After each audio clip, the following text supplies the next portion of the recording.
Noon, nung kalakasan pa ng negosyo ko, nung putok na putok ba, tapos ang dami kong pera noon, ang dami nangungutang sa akin, ang dami nangihiram. Ayun nga, dahil mabait naman tayo, pinapahiram naman natin. Mas ang kasagsagan noon, wala pa nanghuling mga taga City Hall, wala din nanghuli sa barangay, at saka wala gaanong kompetensya noon, wala gaanong nagtitindang iba.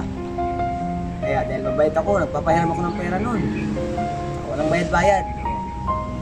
Hindi ako tumatanggi. Pero pagdating na panahon na medyo mahigpit na City Hall, may mga nanguhuli na. At ganoon pa rin, dumadami din ang kompetensya ko sa negosyo. Ayan, naghihirap na ako.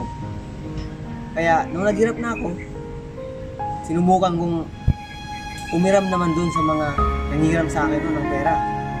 Ayun, sa awa ng Diyos, wala man